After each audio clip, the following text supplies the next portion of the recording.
Bueno, estimados amigos, el otro día lo dejamos aquí en que habíamos visto ya que el mecanizado y la mejora del mecanizado es un arte de mejora continua, ¿eh? Habíamos visto que, bueno, pues tanto en titanio como en Inconel habíamos llegado a depurar un sistema para que en 3 o 6 meses podamos dar resultados a las empresas, ¿eh? En primer lugar, por una primera etapa de lo que era pues testeo de condiciones iniciales para poder desbrozar el bosque y saber pues primero la velocidad de corte de referencia, qué parámetros son los más influenciables, con más influencia en el proceso, etcétera. Tras esto, tras analizar el mercado, nos quedamos con 2 o 3 proveedores, vamos ya sobre unos parámetros fijos que variamos y de ahí obtenemos unos resultados concretos y esos resultados generalmente en el mundo del motor aeronáutico siempre se someten a una evaluación de integridad superficial, es decir, si hay grietas o microgrietas, si las tensiones residuales son de compresión, muy importante, la compresión es buena, la tracción en la superficie es mala, las tensiones residuales, o si hay algún otro defecto. Y finalmente con ello tenemos ya una situación mejor a la que ya habíamos con la que habíamos empezado. La empresa tiene unos resultados útiles y después de 2, 3, 6 meses le puede ya aplicar y obtener pues, más productividad, mejor calidad, siempre manteniendo la integridad de las superficies mecanizadas. Bueno, entonces, por daros un ejemplo, este ejemplo se hizo hace unos 22 años, fue de los primeros. En aquella época las herramientas para titanio, fijaros que es antiguo esto, es del 2001, antes del 2001 eran las K10, no había un grupo de metal duro específico para analizar titanio, entonces usaban las K10, estas cuando ya sale la norma se convierten en S10, acordaros que S10 o K10 no dice nada de qué es, simplemente para lo que sirve, entonces las S10 y las K10 eran muy parecidas, se convirtieron casi del día a la mañana, ¿no? Quedaron las K10 para fundición y aparecen las S10 para estas aleaciones. Estábamos intentando estudiar cuál era las mejores fresas enterizas en unas condiciones concretas. Bueno, íbamos a trabajar en desbaste con 20 milímetros y en acabado con 8 milímetros. Y en aquella época todavía no había aparecido en el mercado el nitruro de aluminio titanio, Altin, que es hoy día la referencia. En aquella época existía nitruro de titanio, existía nitruro de cromo y existía carbonitruro de titanio. Bueno, los primeros resultados fueron evidentemente a fijar al enemigo público número uno, ¿no? Es, si hemos dicho, el calor está regido por la energía por unidad de tiempo generada y la energía por unidad de tiempo depende de la velocidad de corte. Entonces, variando la velocidad de corte en estas condiciones, pues estudiando el desgaste de flanco, es decir, el desgaste en la cara de incidencia en un valor medio, pues llegábamos a ver que claramente la velocidad de corte influye muy grandemente en el rendimiento de la operación.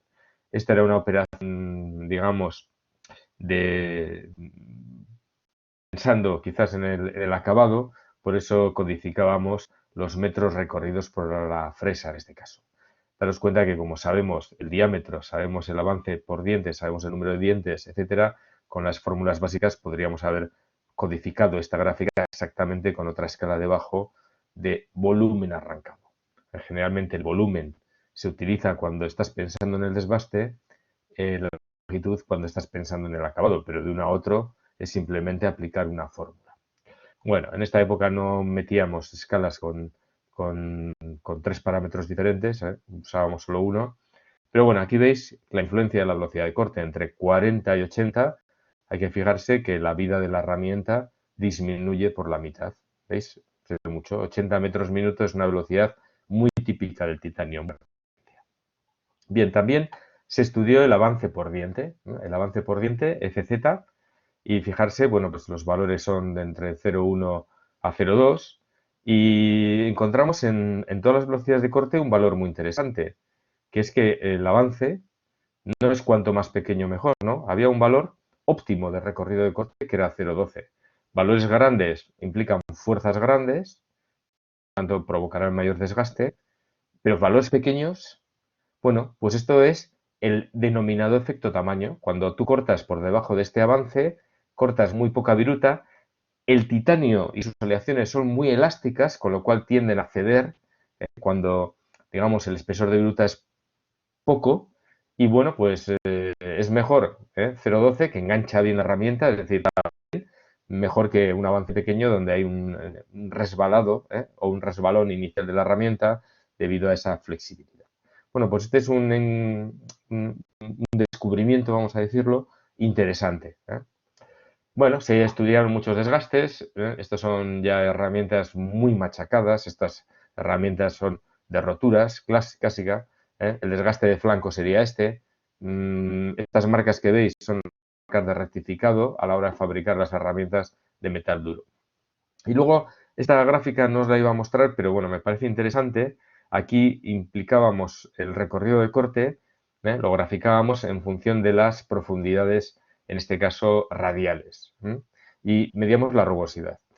¿Y por qué no me gusta esta gráfica? Porque esto no es que surja una consecuencia, igual la consecuencia es que hay una fórmula que rige esto que hace que sea obvio, evidentemente, que la rugosidad baja cuando la profundidad radial es pequeña o la profundidad radial es grande, pues entonces una E6 te produce muchos más escalones en la pieza. Es decir, este es el típico descubrimiento tricky, que no es un descubrimiento, esto es simplemente que has hecho un experimento y antes tenías que haber estudiado qué es la rugosidad teórica del fresado, que está con una fórmula obtenida y seguramente te marca esta tendencia. Como decimos en España, para este viaje no hacía falta estas alforjas, no hacía falta hacer todo esto para descubrir seguramente algo que te lo da la fórmula. ¿Veis? Pero bueno, hemos ido aprendiendo sobre la marcha y este es un pecado muy típico del novato. Empieza a hacer algo y se piensa que todo es variables, todo es diseño de experimentos, etcétera, y no se da cuenta que un diseño de experimentos solo es lógico si antes has analizado los principios físicos y las fórmulas que rigen realmente los resultados y los parámetros.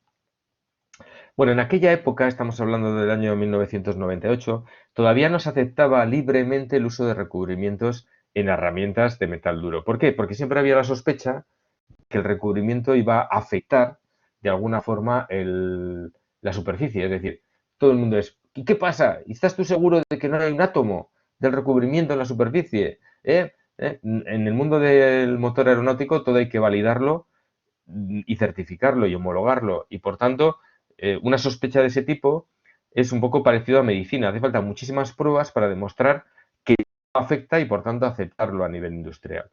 Pero bueno, en aquella época se empezaba a liberalizar este tema, se usaron herramientas de acero rápido, que no se emplearían hoy día, las de metal duro, con diferentes recubrimientos. Y veis, ya se veía que el recubrimiento, por ejemplo, de carbonituro de titanio, pues mejoraba mucho la disminución de desgaste, es decir, aumentaba la vida de la herramienta. ¿Por qué? Pues porque el recubrimiento es esa capa de 2 a 6 micrómetros, que es muy duro, que hace de barrera térmica y disminuye la fricción. Entonces, hasta que no desaparece y entonces queda expuesto el metal duro, pues el recubrimiento hace que el desgaste sea más pequeño. Esto es muy típico también de las herramientas con recubrimiento.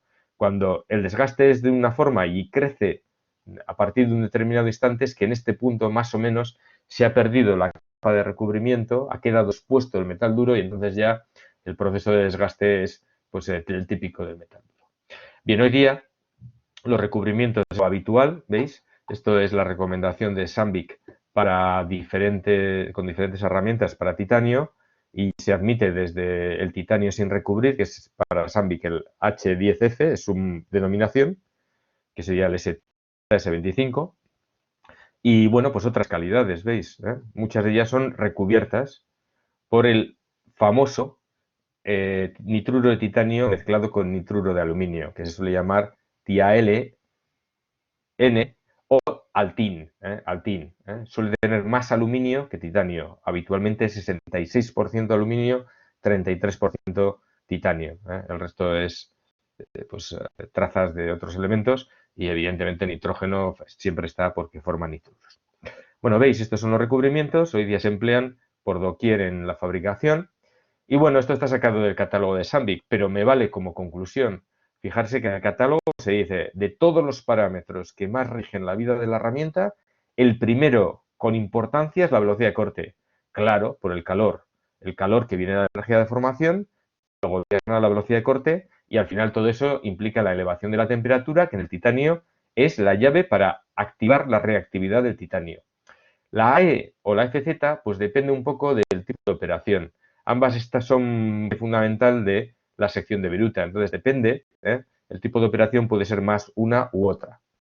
AP es la inmersión longitudinal, ¿no? Axial de la fresa, por ejemplo, es un fresado, veis que influye a poco, claro, porque cuanto más está inmersa la fresa en longitud, también hay más filo cortando. Generalmente la AP influye más en la potencia que consume la máquina, pero no en el sufrimiento por unidad de filo de la herramienta. Y Z nada, claro, ¿veis? El típico parámetro que alguien diría, voy a cambiarlo. No, pues porque Z es tener el número de dientes que hay. Si hay 3 dientes, 3 más que 1, 3 veces más. Si hay 6, 6 harán más que 1, 6 veces más, ¿no? ¿Veis? Bueno, pues esto es el resultado típico, ¿no? Estoy muy cansado yo de ver artículos científicos con diseño experimentos, ANOVAs, redes neuronales, 10 páginas, 60 figuras, para, primera conclusión, a la vista de los resultados, el parámetro fundamental de esta operación material es la velocidad de corte. Da ganas de decirle, oye, antes de hacer nada, estudia, ¿vale? Eso os lo digo como recomendación a aquellos que os dediquéis a la investigación. Bueno, también en todos estos sistemas de herramientas de corte, en fresado y en torneado, acordaros de la importancia que tiene el ángulo de posición del filo primario, capa, muy importante, que bueno, básicamente puede ser la de 45 grados, que el filo inmerso aumenta, entonces generalmente es para desbastar o planear. La placa de escuadrar, que es esta de aquí, cuando corta es la que menos filo tiene inmerso, es la que más se desgasta, y luego está la redonda es un poco sube-baja, es un poco chico para todo. Bueno, veis, y aquí está pues un típico en muchos manuales, pues para diferentes materiales, y en este caso veis el titanio 6 aluminio 4 vanadio, como las 3 placas van durando en minutos de corte para unas condiciones determinadas, y en este caso pues es un estudio en relación al avance. Pero ya se ve que pues la placa de escuadrar es la que menos dura, porque es la que menos filo tiene inmerso para la misma sección o de viruta. La que más durará para la de 45 grados. Bueno, esto se puede explicar. También es muy importante acordarse siempre de el corte en concordancia o un corte en oposición. Generalmente hoy día la primera opción es el corte en concordancia, que en inglés se llama down milling porque es de arriba abajo, o climb milling porque sería como el trepado, ¿no?, de unas garras, que van como metiéndose en la tierra o en la arena.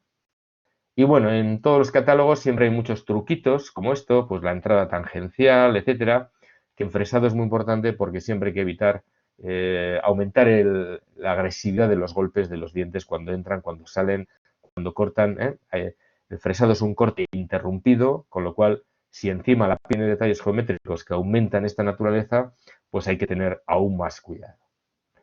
Bueno, muchísimas herramientas en fresado. Fijaros, esta tiene más dientes que un caimán. Bueno, pues evidentemente son herramientas para gran desbaste.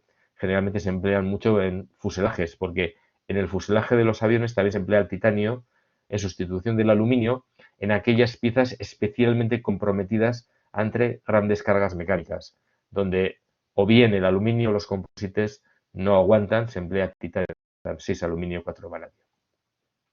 Bueno, entonces veis, el fresado, el titanio, tiene muchos trucos del oficio, hay que tener en cuenta esto.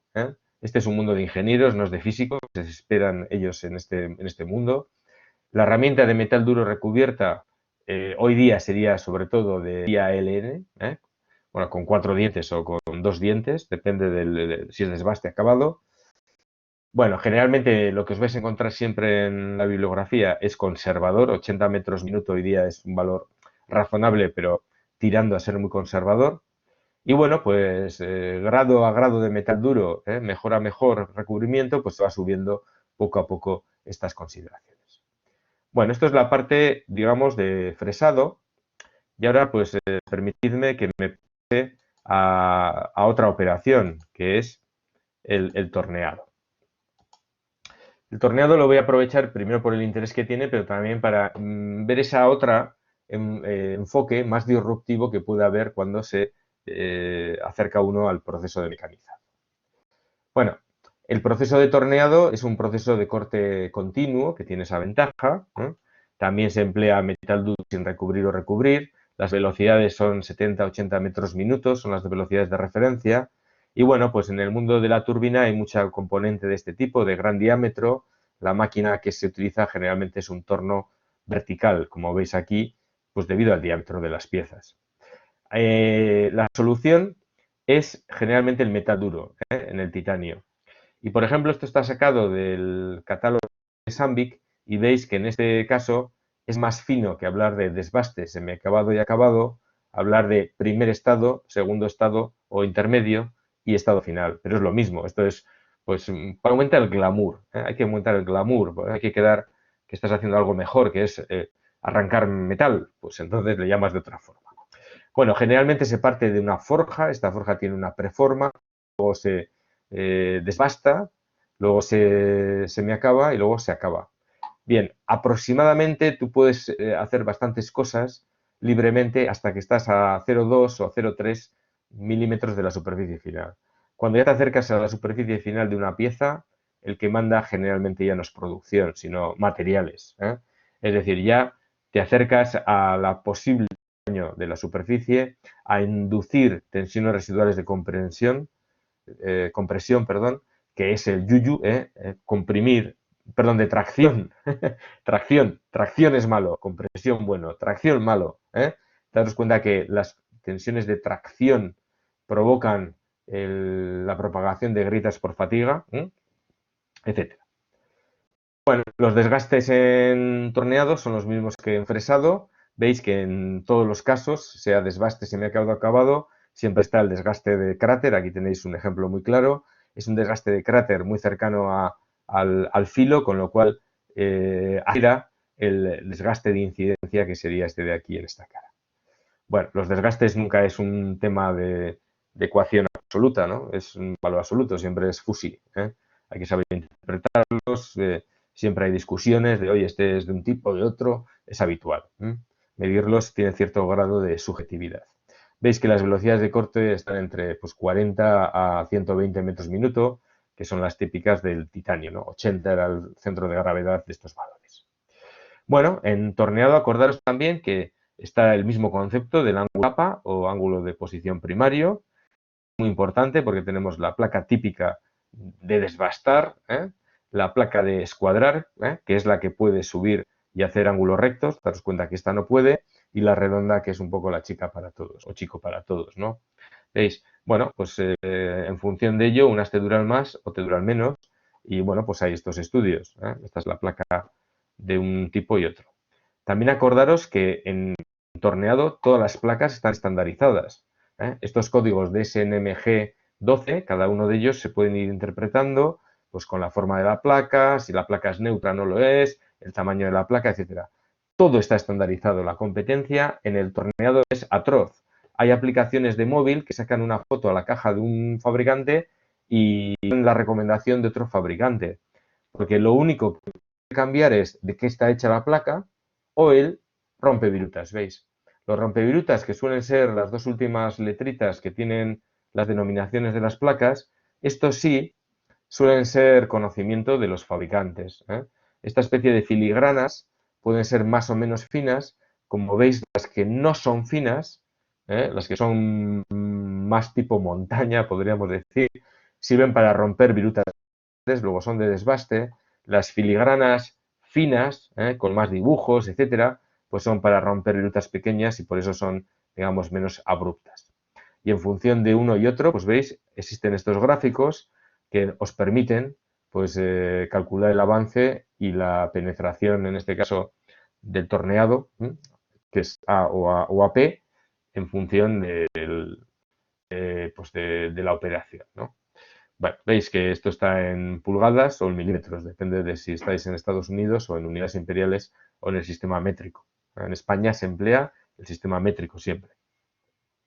Bueno, la placa, como veis, la placa cuadrada, la placa redonda, siempre está este concepto, no vamos a andar aquí, hay muchos trucos, ¿no?, del oficio, muchos también, veis, estos diferentes metales duros, perdón, formas de plaquitas que tenemos, en este caso es H13A es la denominación de Sandvik del metal duro sin recubrir, pero también se emplean muchísimos grados recubiertos.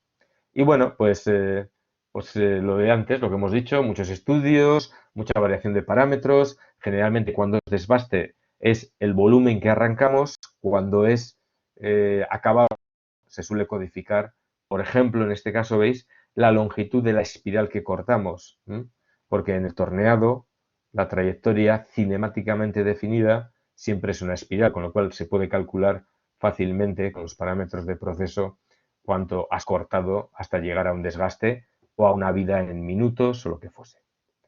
Bueno, pues el torneado, como veis, es muy parecido al fresado en este caso. Bien, muy característico en el mundo de las turbinas en general es la operación de ranurado. La operación de ranurado es una operación de torneado, pero la herramienta siempre sufre mucho porque está como metida en un desfiladero, con lo cual la evacuación de viruta, la refrigeración e incluso el empañamiento, engagement o cuánto se sumerge la placa, el filo de corte en el material, es muy riguroso o fuerte para la herramienta, es decir, la herramienta sufre mucho. Bueno, hay mucha placa especial porque muchas placas de estas se hacen específicamente para una forma que surge del diseño de la pieza. Entonces, bueno, pues aquí muchas veces el truco es pasar de placas más o menos estándar, cuyos precios son moderados, y ir a ellas, empezando por placas que igual hace 5 o 6 años se empezaron a usar porque al principio pues estaban en desarrollo los proyectos, ¿no?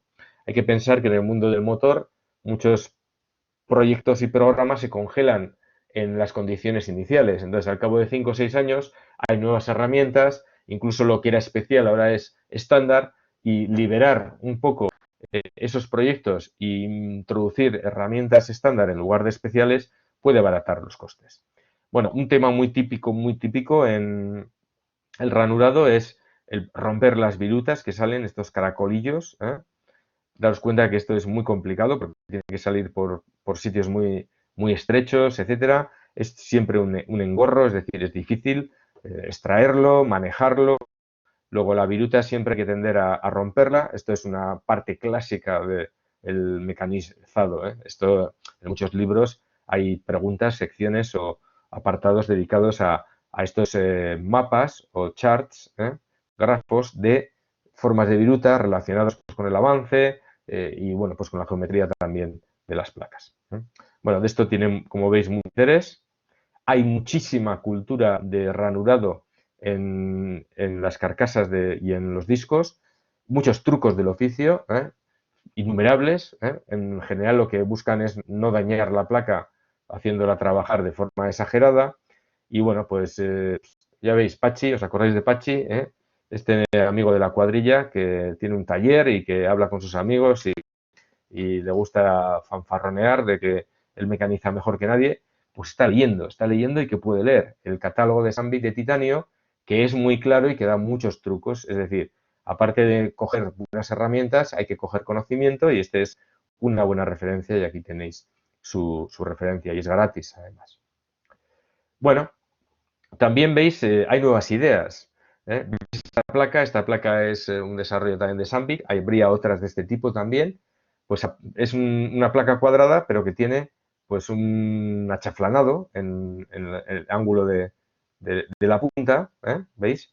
Para que se pueda comportar como si fuese una placa de 45 grados y por tanto no tener una parte de filo importante, un cap de 45 corto, pero digamos no sacrificarse y poder llegar a paredes verticales, ¿no? Evidentemente siempre estaría este radio de acuerdo aquí, que no lo conseguiría, pero bueno, esto se puede resolver luego. Pero veis que comparado con su prima, la placa cuadrada a 45 grados, pues esta es una buena idea pues para conseguir hacer y encima tener luego una operación de menor. Bueno, pues una buena idea. Esto es, ya veis el color, esto es metal duro recubierto seguramente de nitruro de titanio, ¿no? Por este color. No os lo puedo asegurar porque podría ser otro también. Bueno, veis entonces, trabajo, cambio de placas, mejora, entorneado aún más salvaje el benchmarking porque hay muchos competidores en cada experimento, en cada proyecto, la mejora es continua. Cada 3 meses hay una herramienta nueva que dice que es mejor que la anterior, hay que probar nuevos recubrimientos y encima con mucha estandarización, con lo cual es muy salvaje la competencia en el mundo del torneado. Bueno, pues ahora vamos a hablar de ese otro lugar que habíamos pensado. ¿No se podría buscar una tecnología diferente, ¿no? Que mejore muchísimo, drásticamente, ¿no? Los resultados, ¿no? Que no sea mejora continua, sino que sea como una varita mágica. Bueno, pues sí, vamos a dar dos ideas. En el titanio, esto se puede conseguir en cierta forma con el uso de lubricante a alta presión. Las taladrinas o emulsiones de agua-aceite son muy características del mecanizado de titanio, siempre se emplean. El titanio, digamos, en seco a nadie se le va a ocurrir mecanizar. La idea es, si vas a emplear taladrina, métela muy deprisa, veis aquí, como un jet, como un chorro muy potente en la cara de desprendimiento. Aquí tendríais el dibujo, ¿veis? Esta es la boquilla, inyecta con mucha presión el lubricante justo en el punto donde más sufrimiento existe, que es la cara de desprendimiento. ¿Qué conseguimos? Refrigerar mejor, porque hay más caudal por unidad de tiempo, romper la viruta, segmentarla, esta viruta segmentada la fragmentaríamos, lubricamos mejor porque nos metemos en esta zona, se hace un efecto de cuña hidrostática, con lo cual disminuye también un poquito el contacto, y en general el sistema disminuye fuerzas. Y esto no es nuevo, porque esto ya está en un trabajo de Piggott y Caldwell, publicado en Transactions of ASME, del 52, que estaba muy bien, fue muy visionario, pero en aquella época, pensad, en el 52, ellos lo propusieron para aceros normales y, bueno, pues era caro, era inventar demasiado pronto la Coca-Cola. Es como inventar la Coca-Cola antes de que el frigorífico, ¿no? Pues fue demasiado pronto. Pero ahí quedó la idea y esa idea se retomó más tarde. Entonces, nosotros en el año 97 empezamos a pensar en ello en la Escuela de Ingenieros de Bilbao y empezamos a analizar estos trabajos y otros que había habido y vimos que había como 3 rangos, la alta presión, la muy alta presión y la ultra alta presión. La alta presión es menos de 20 megapascales, que son 200 atmósferas, 200 bares. La muy alta presión sería hasta 380, 400. Podríamos decir que la alta presión y la muy alta presión se consigue con bombas no muy costosas, de tipo industrial, frente a otra posibilidad que es la ultra alta presión, que hoy día hay bombas hasta de 6.000 bares, ¿no? Para corte por agua. Daros cuenta que aquí hay que hacer un análisis muy industrial. Siempre puede haber algo mejor, pero si es muy caro, no lo vamos a meter aquí. Siempre hay que ayudar a un proceso con algo que no sea demasiado caro. Si no, pues el stopper económico va a ser inmediato. O sea, es decir, un ingeniero no puede investigar absurdeces desde el principio. Bueno, en fresado también había ideas, pero claro, en fresado la herramienta gira y ya se veía que había problemas. En cambio, el torneado, ¿veis? El torneado es ideal porque la herramienta, al estar quieta, llevar el chorro encima es sencillo. Bueno, pues nosotros lo hicimos y más tarde han salido herramientas al mercado. Aquí tengo un vídeo, vamos a ver si lo vemos. Es de Sambi Koroman, que es un líder internacional que está pues en Suecia, tiene allí todo una ciudad, podéis ver en la página web, un poco lento el vídeo, va muy lento el vídeo, pues no sé.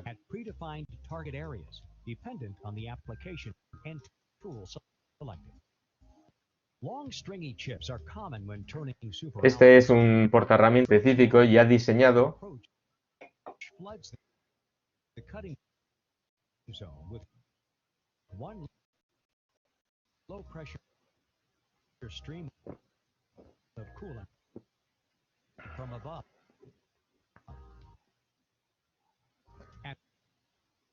Bueno, vamos a tomar oportunidad de que el vídeo va muy lento y os explico, ¿veis?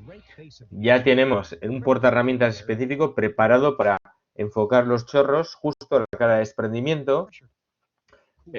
Luego le tenemos que dar un nombre comercial. Le podemos llamar Jet Assisted Machining, High Pressure Assisted Machining, Jet Brake, le llama Sambi. Bueno, pues este chorro también, una de las cosas que está explicando es que consigue romper la viruta, cosa que en torneado es muy, muy importante frente a la emulsión tradicional, que es como duchar la zona de corte, que, hombre, evidentemente también refrigera, pero no con la misma contundencia, ¿no?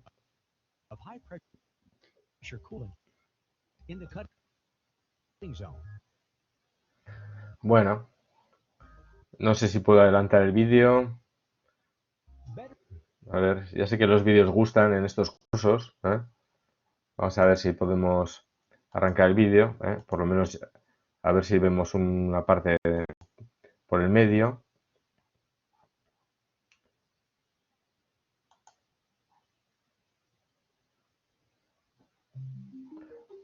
Pues no, vamos a empezar. Vale, bueno, ya veremos otros vídeos más adelante. Bueno, entonces eso es el producto comercial, pero pensar que antes de que existiese nosotros ya habíamos hecho una cierta experimentación.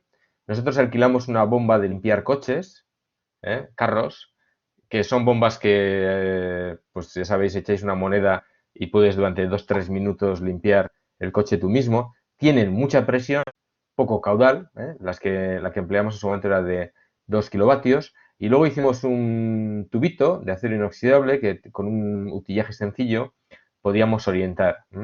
Esto fue homemade, es decir, hecho por nosotros mismos, sin ninguna precisión, ¿no? La bomba de alta presión la alimentábamos con la bomba de la propia máquina, que es de baja presión. Entonces, esta llevaba la bomba de alta presión y con todo, pues, un pequeño arreglo casero, llevábamos a la zona de desprendimiento.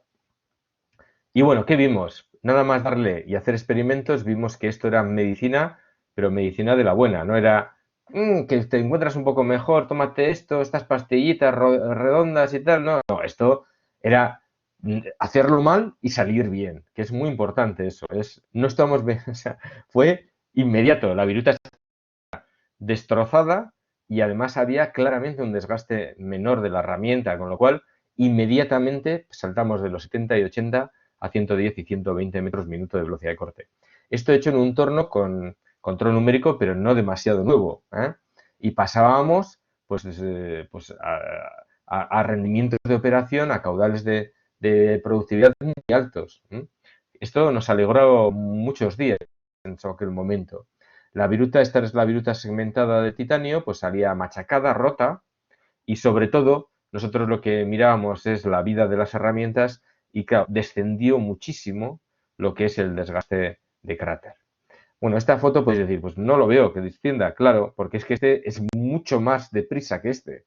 Entonces, bueno, hay que pensar que si hubiéramos empleado esta velocidad aquí, el cráter sería, vamos, como el del Vesubio o el Etna juntos.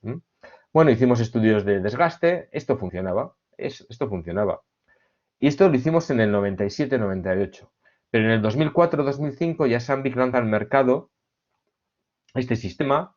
Seguramente no porque nos copió, no nos copió. Ellos tendrían sus propios sistemas de vigilancia tecnológica, habían leído también los trabajos y el mercado estaba maduro, porque ya había mucha gente mecanizando titanio. El titanio, volvemos a decir, es muy regulado por la temperatura y esto evidentemente está muy bien para regular la temperatura. Y además muchas veces la operación que veis aquí que se buscó fue el ranurado, que es la peor de las operaciones desde todo punto de vista, ¿no? De en cuanto a calor, necesidad de romper la viruta, etcétera, ¿no? Ya surgieron portaherramientas específicos y bueno, pues aquí veis, por ejemplo, con diferentes placas, pues la redonda, la cuadrada, etcétera, pues como, aquí veis, esta es con alta presión, pues se consiguen pues velocidades mucho más altas, se duplican las velocidades. Esto es la longitud de la espiral, para la misma longitud se puede ir al doble de velocidad, con lo cual la productividad es mucho más amplia, ¿no? El jet brake, pues por ponerle un nombre comercial, otras le llaman diferente, porque esto, como se inventó en el 52, pues las patentes no son de aplicación, las patentes tienen que demostrar la novedad respecto al estado del arte. Entonces, muchas veces llegar el primero aquí significa hacerte con el mercado, pero luego los otros te siguen en 1 o 2 años, incluso el menos. Bueno, veis, aquí ya hay portaherramientas específicos, se puede subir a 200 bares, a 300 bares. Bueno, pues cuanto más presión, más velocidad de salida. es la velocidad, la potencia del chorro, lo que importa y, bueno, pues se consigue pues machacar la viruta y refrigerar muy bien, y aumentar las velocidades. ¿Veis? Aquí ya serían velocidades de 100 metros minuto. Bueno, portaherramientas específicos para romper la viruta en ranurado también. Bueno, esto, aquí hay todo un mundo, ¿no? ¿Veis? Bueno, ¿cuál es la presión? La presión suele ser 80 a 100 bares, es lo que hay, de 80 a 100 atmósferas. Ya sabéis que un bar y una atmósfera es parecido.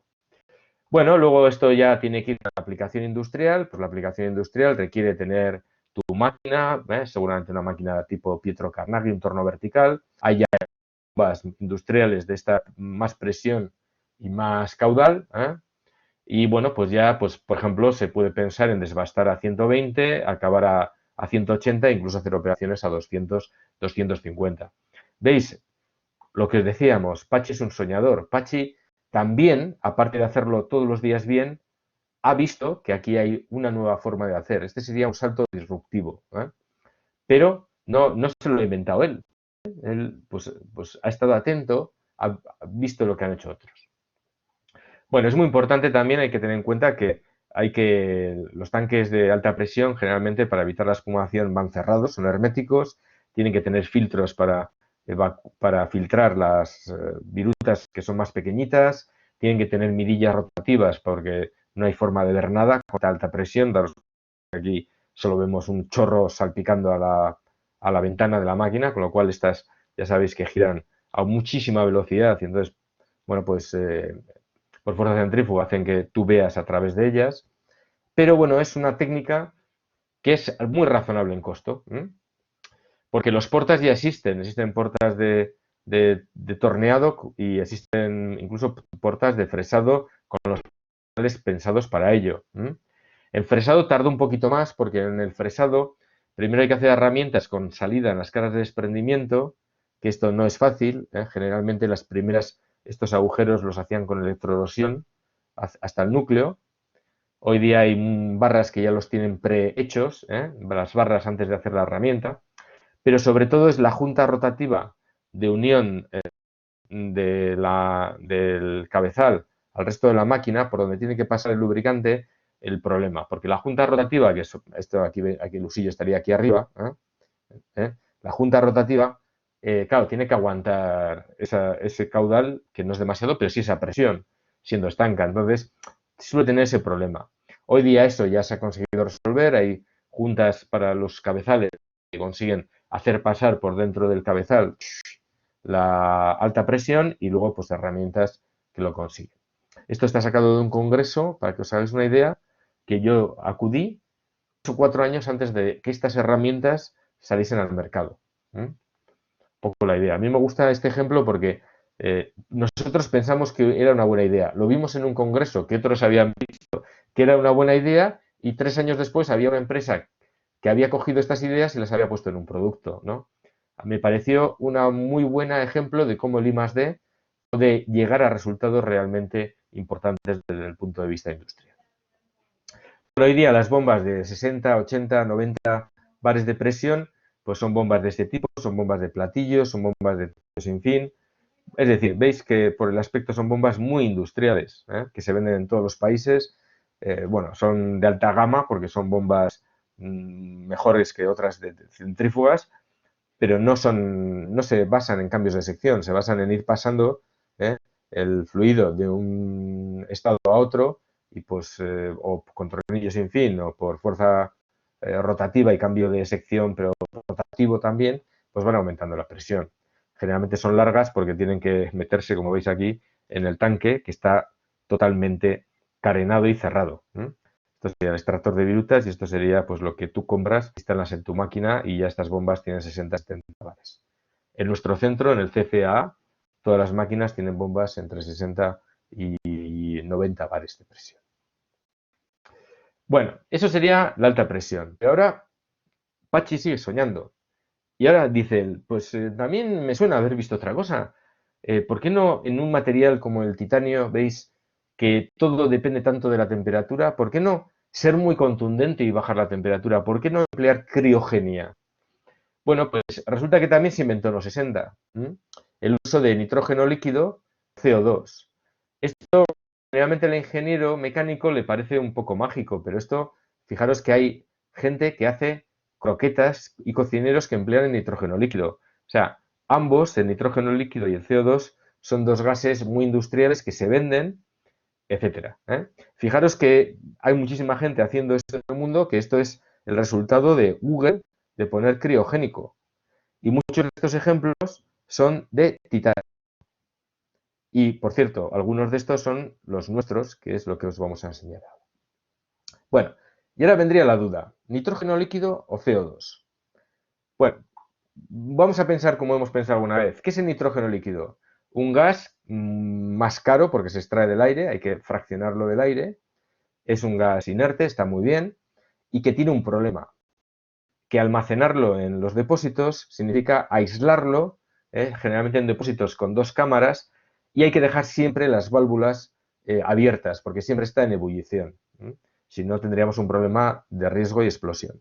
Es decir, el nitrógeno líquido es muy difícil de almacenar. Al cabo de 1 o 2 semanas, un depósito puede estar vacío simplemente porque él necesita estar siempre cambiando de líquido a gas, de gas a líquido, etcétera. Luego es muy difícil de almacenar.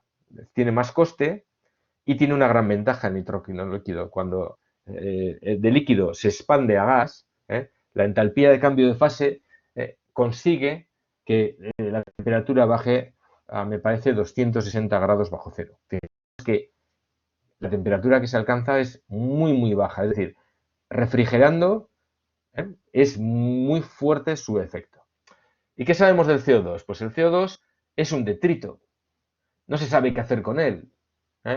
No tiene valor. De hecho, tiene valor porque te lo dan y es el servicio. Él no vale nada. De hecho, es el producto de los fertilizantes, de muchos procesos industriales, de la siderurgia. Y es el gas popular, el del populacho.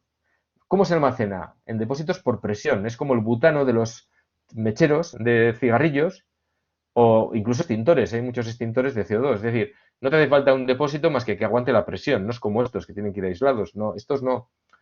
Y bueno, ¿qué otra característica tiene? Que su temperatura cuando se expande de líquido a gas es alrededor de menos 82 grados centígrados. Es decir, es menos contundente refrigerando que el de arriba. Bueno, pues el de arriba será el de la aristocracia, pocos, y el de abajo el del mundo popular. Y que nadie acuse de estar actuando en efecto invernadero. No, porque es que el CO2 es un residuo. Si se sabe qué hacer con él, lo van a sacar al aire. Y en cambio, nosotros lo vamos a usar otra vez. Luego va a ser CO2 reciclado. Bueno, aquí tenéis diferentes ejercicios que hemos ido haciendo en la Escuela de Ingeniería de Bilbao.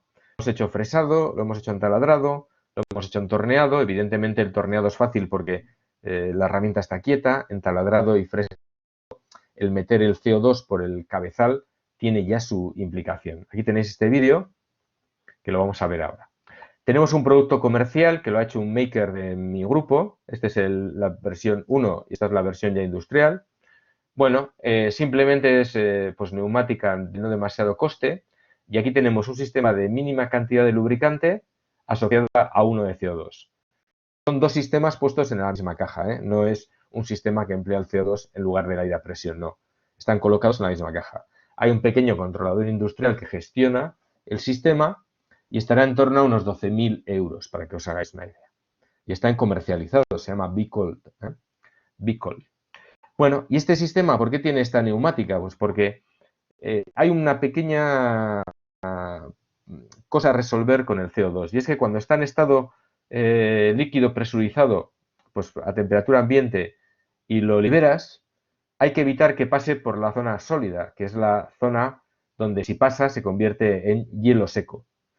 Y el hielo seco, el problema es que te atore, que te pues atasque los ductos y por tanto pues no salga CO2 porque está atascado por ese hielo seco.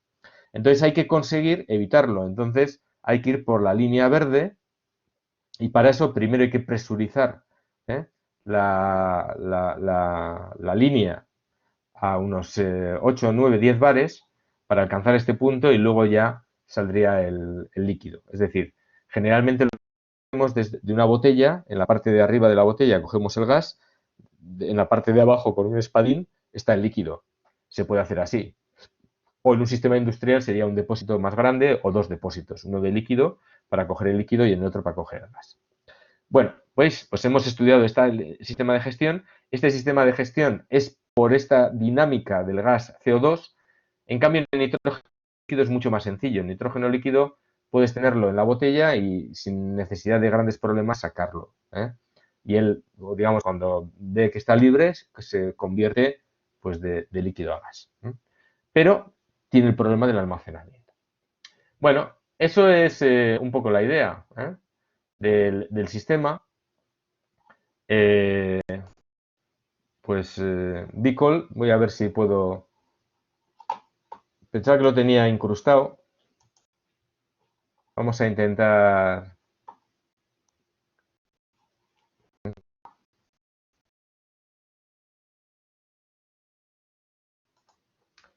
Porque, bueno, sabéis que en estas cosas de usar nuevas tecnologías, no yo, sino el CO2, ¿eh? Es muy importante el hacer pedagogía, ¿eh? Tú no puedes ir en un mundo industrial como el nuestro a un taller y creer que te van a comprar una idea en el primer minuto, ¿no? No va a ser así. Luego, perdonad que estoy arrancando aquí. Vamos a ver si lo compartimos. Vamos a compartir una pantalla. Vamos a ver la pestaña de Chrome. Aquí está. Bueno, este es el vídeo de Bicol, ¿eh? Es un desarrollo de la Universidad del País Vasco con Tecnalia.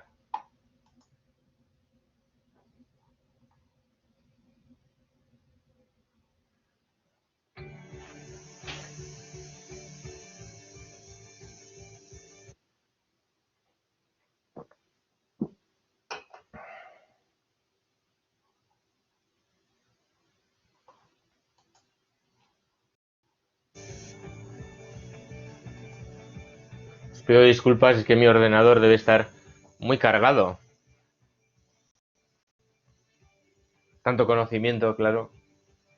Bueno, ya sabéis que en Bilbao la gente es orgullosa y un poco fanfarronea, ¿eh? Bueno, aquí veis, lo primero, todos vemos que la taladrina ha sido muy contaminante, ¿eh? Pues bueno, una alternativa podría ser Bicol. Bueno, veis, la herramienta no es que sea blanca, eso es que, pues debido al frío, se condensa la humedad que hay en el ambiente.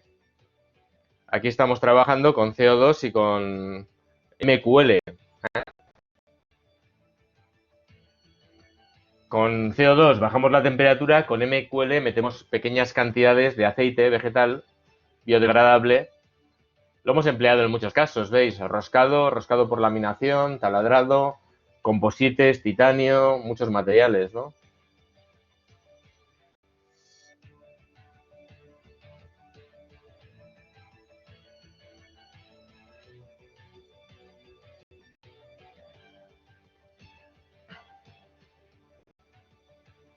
Bueno, y lo comercializa la empresa HG Hydraulics, ¿eh? Y el proyecto se llamó Bicol, ¿eh? Bueno, eso es, evidentemente ahora podéis ver otros vídeos. Vamos a compartir la pantalla otra vez. Volvemos a ella. Bueno, una pregunta típica de compañeros industriales. ¿Pero esto lo podemos hacer ya? Sí, sí. Esto estaría en un TRL, en un nivel de desarrollo de la tecnología 6-7. Daros cuenta que la escala TRL, 1 es una idea feliz, 9 es un paso antes de que algo se utilice. Ya en la escala 6-7 estamos en industrialización, mejorando el equipo y resolviendo problemas de detalle, ¿no? Y económico. Entonces se podría emplear, pero claro, tiene que emplearse en una aplicación donde dé mucho valor. Por ejemplo, en el titanio, en las prótesis.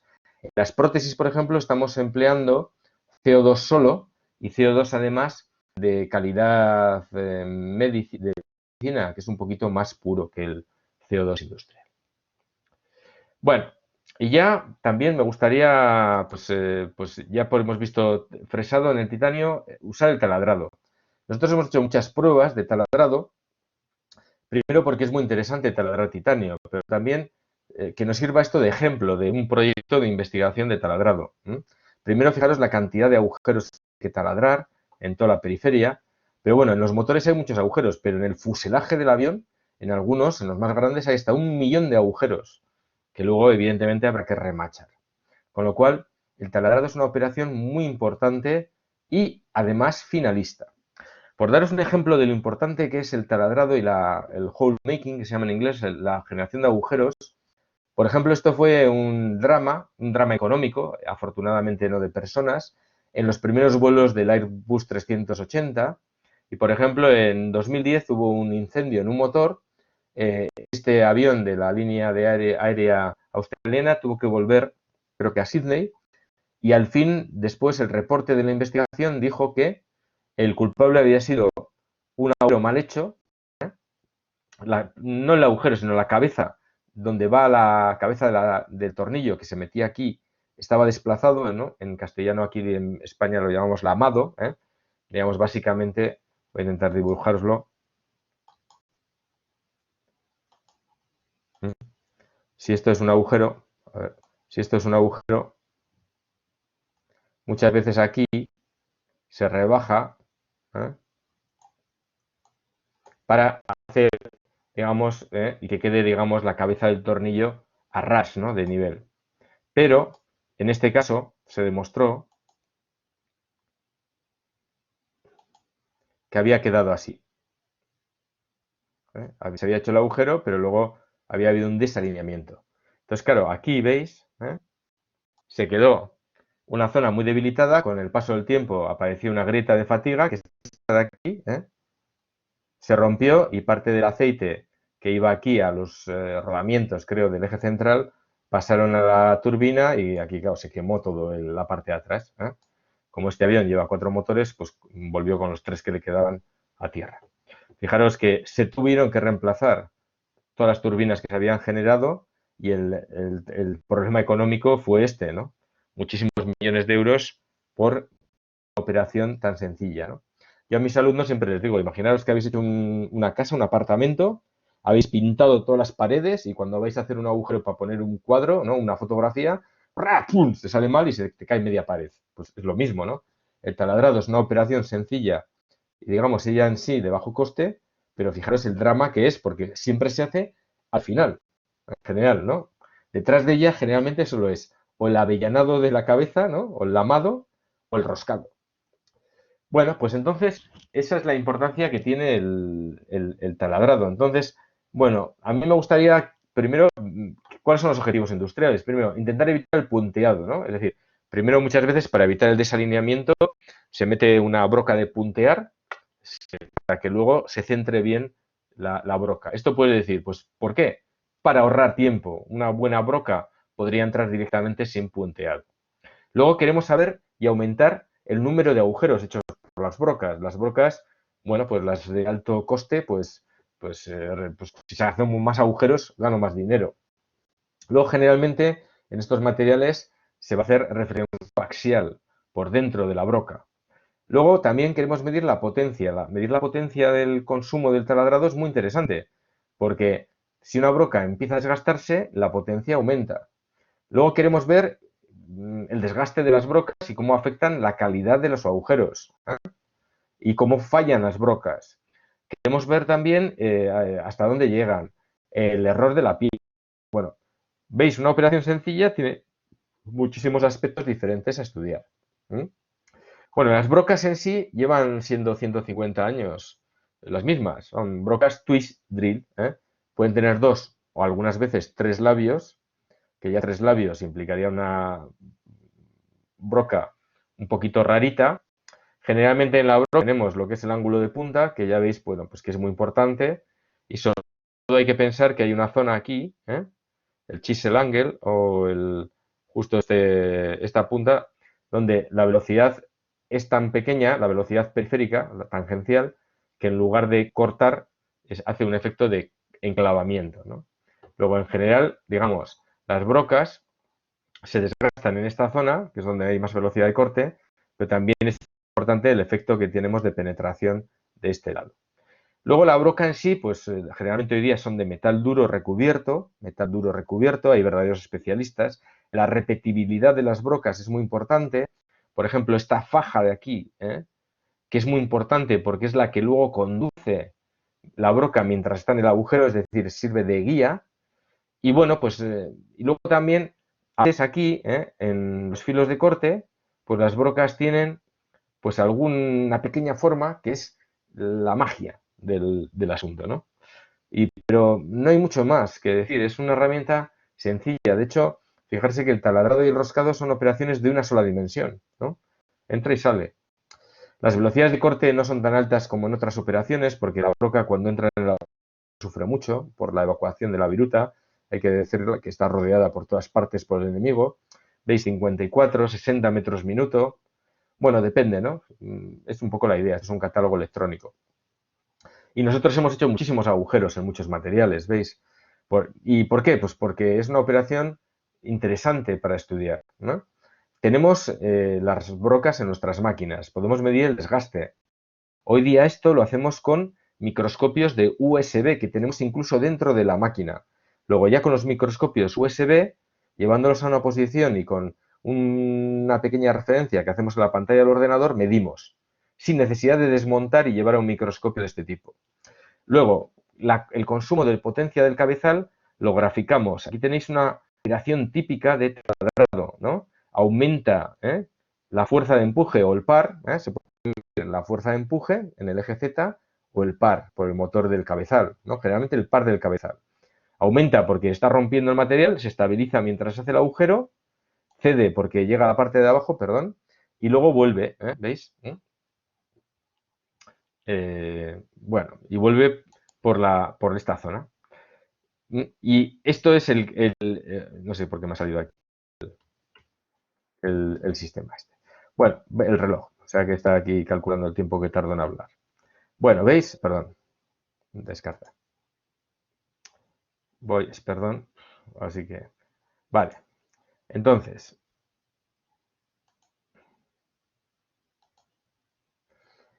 ¿veis? Es una operación muy monitorizable. Hay grupos de investigación que con esta firma de la operación son capaces, a través de herramientas de análisis de señal de inteligencia artificial, saber si la broca va bien, va mal, hay que cambiarla, etcétera, ¿no? Lo más básico es poner un valor umbral, esto va creciendo cuando la broca se desgasta y a partir de un determinado valor es la orden de cambiar o revisar. Y también nosotros hemos medido muchos agujeros, entonces muchas veces los medimos en la misma máquina con las sondas inalámbricas. De esa forma medimos pues, los diámetros arriba, abajo de los agujeros. Bueno, veis, entonces, haciendo un resumen, en una operación como el taladrado tan sencilla podemos medir pues, la potencia del cabezal, relacionarlo con el desgaste. Podemos medir qué relación tiene el desgaste con la calidad de los agujeros. Siempre es una operación muy repetitiva. Y podemos medir la calidad del agujero, pero la calidad del agujero no solo es uno, sino el diámetro de entrada, el diámetro de salida, la cilindricidad, la rugosidad, la posición, ¿no?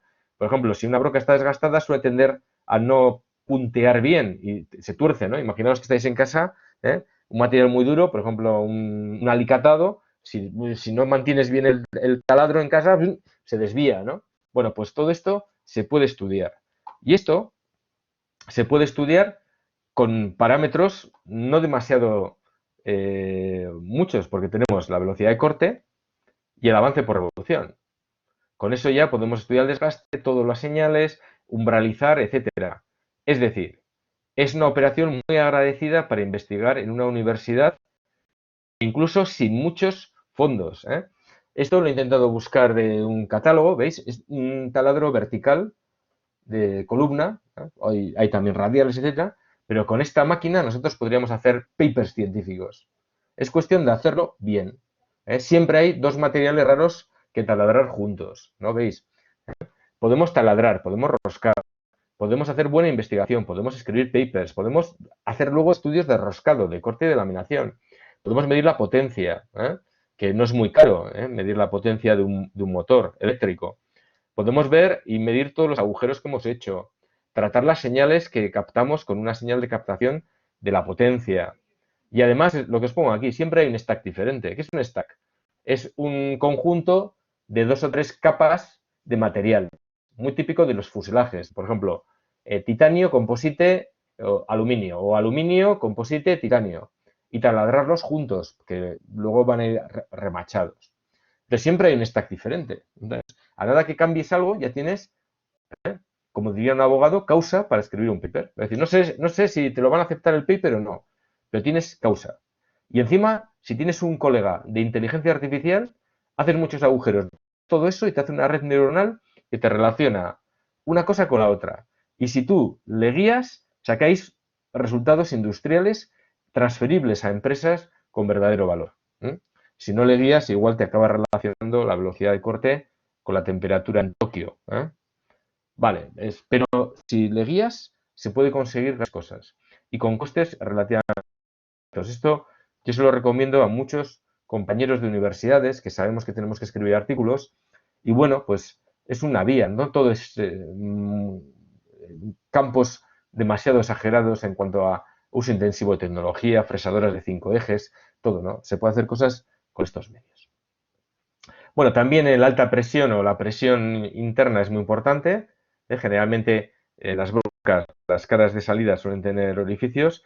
Este chorro, su misión es sobre todo extraer la viruta de los agujeros. Bueno, pues hemos hecho muchas pruebas. Veis, aquí están los agujeros. Bueno, veis los desgastes, muchos estudios. Bueno, esto es ya cuestión ya de lo que os decía, de hacerlo bien, seguir un método riguroso, ¿veis? Por ejemplo, esto es en caso de titanio, la influencia de la velocidad de corte, con diferentes recubrimientos de herramientas, pues cómo vamos a medida que hacemos agujeros midiendo el desgaste, ¿no? Podemos medir el número de agujeros o la longitud total taladrada, que es lo mismo, porque generalmente cada agujero sabemos su longitud.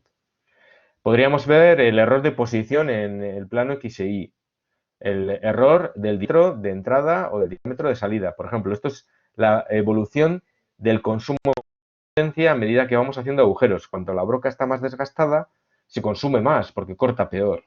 Y aquí buscar valores umbrales, hacer estudios, ¿veis? Para diferentes herramientas de corte aquí. Bueno, muchas posibilidades. Y luego, fijaros, esto os lo digo como recomendación, porque esto lo he intentado yo hacer siempre y me moriré con ello en la conciencia.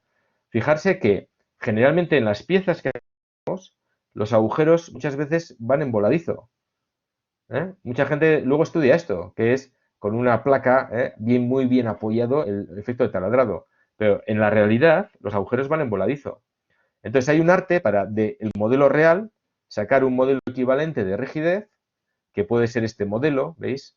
O este, que sería con un empotramiento. Aquí sería la parte más rígida, aquí sería empotrado apoyado, aquí biapoyado. Pues con un estudio de elementos finitos sabríamos la rigidez donde vamos a hacer los agujeros reales, con eso tendríamos nuestro sistema. Pues los resultados aquí, aquí, aquí y aquí serían totalmente diferentes. Evidentemente, cuando la broca entra, deforma la pieza, los agujeros quedan muy alterados de formación, ¿no? Incluso si hay mucha deformación, cuando la broca va a salir, la propia pieza ahoga o eso produce muchas roturas. Y veis, pues aquí, pues esto provocaría una línea de investigación con elementos finitos, modelos de semejanza, resultados muy diversos, materiales muy diversos, y no haría falta grandes medios.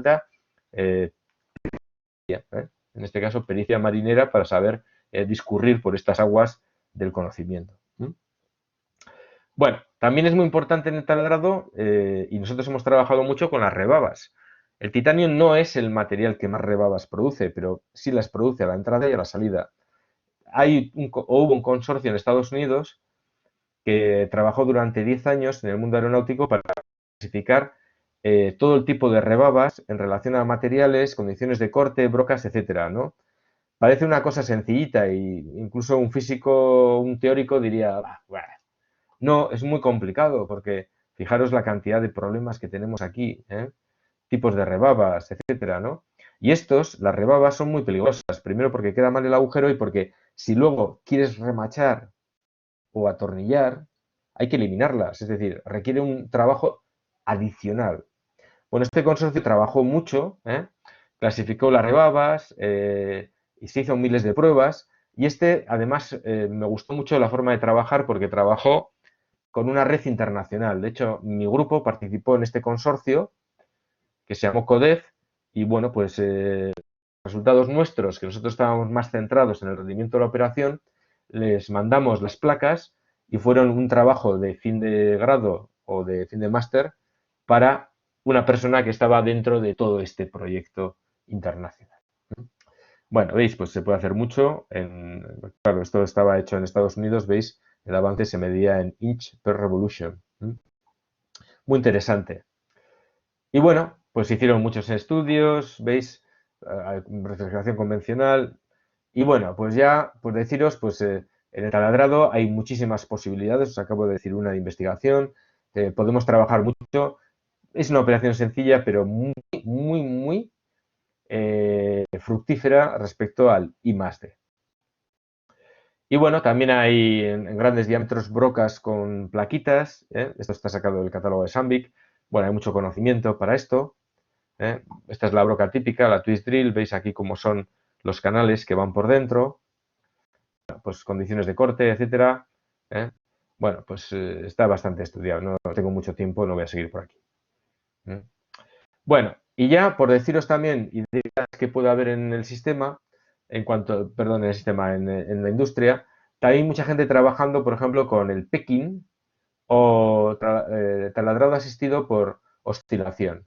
Veis que cuando se está taladrando, pum, pum, pum, la broca hace este movimiento que sabemos que es bastante habitual, se llama pecking, como la del pájaro carpintero, pero digamos que este sistema lo harían pues a una velocidad que provocarían que el espesor de viruta durante la operación de taladrado bajase a cero a veces. O sea, es más rápido que lo que haría un ciclo fijo de taladrado en una máquina, que también hace lo de el pecking, pero lo hace más lento. Esto es más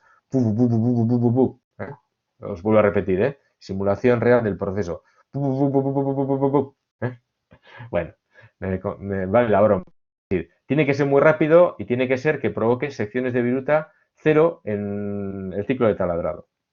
¿Veis? Esto sería un poco la idea, la oscilación de ese movimiento, cómo se va provocando que a veces no corte la propia broca en el proceso. Y bueno, se ha estudiado mucho, hay proyectos en fuselajes con medios mecánicos como el famoso MITIS, que es mecánico, usando los ejes de las máquinas para muchos materiales y bueno, pues siempre es una opción. Y bueno, pues muy interesante también, pues porque ya incorpora una posibilidad para mejorar el proceso. Bueno, y voy a acabar aquí hoy. Veis que aunque el otro día no pude dar clase, estoy en plena forma. Conclusión, el titanio 6 aluminio 4 vanadio es la aleación de referencia. Acordaros, titanio 6 aluminio 4 vanadio, también llamado grado 5. Hoy día la gente le ha perdido el miedo, es un material que produce un desgaste elevado, pero digamos, entre comillas, noble. Se puede controlar respecto a los parámetros del proceso, sobre todo la velocidad de corte, que es la que tiene que ver con la energía de acción, con el calor y con la temperatura. Las herramientas típicas hoy día son del grupo S, la S10, S20, S25. Ya sabéis que esto no es decir nada, pues sería un metal duro, calidad submicrograno, 10% de cobalto recubierto de altín, altín o otro material nuevo, siempre hay pretendientes en los recubrimientos. Bueno, estos son, veis, el altín o el TiALN. Depende de si es en inglés o en castellano, lo llamamos TiALN o altín, es lo mismo. Hay teorías de que si pones primero al es porque hay más aluminio que titanio y tal, pero yo creo que es más porque si eres inglés o eres de un país no inglés, ¿no? Luego veis que hay muy buenas posibilidades de la alta presión a 100 bares es una realidad industrial. Hoy día, si hay que hacerlo, se hace y se hace a 100 bares y las soluciones mejoran muchísimo. Bueno, en taladrado también hay buenos resultados, pues con brocas. Bueno, pues ahí está. El CO2 podría ser una opción, ahí estamos nosotros peleando. Alguien puede preguntar, pero ¿y si no sale bien, qué pasa? Yo siempre le digo a la gente, de algo tiene que vivir el universitario, ¿no? Tenemos que sacar algún sitio papers, pues por lo menos si no sale habremos... Bueno, pues siempre acordaros que el titanio tiene siempre, además del piezas de tanto valor añadido, con tantos problemas de rigidez, con tantos problemas de todo, que en general la operación la juegas, porque el valor añadido de los componentes es muy, muy alto. Bueno, y alguien puede decir, pues yo me interesa, quiero hacer. Pues mirad, estuve buscando a ver quién vende, por ejemplo, titanio en Argentina y encontré esta empresa y para que os hagáis una idea, pues estas barras pues cuestan 2.150 dólares.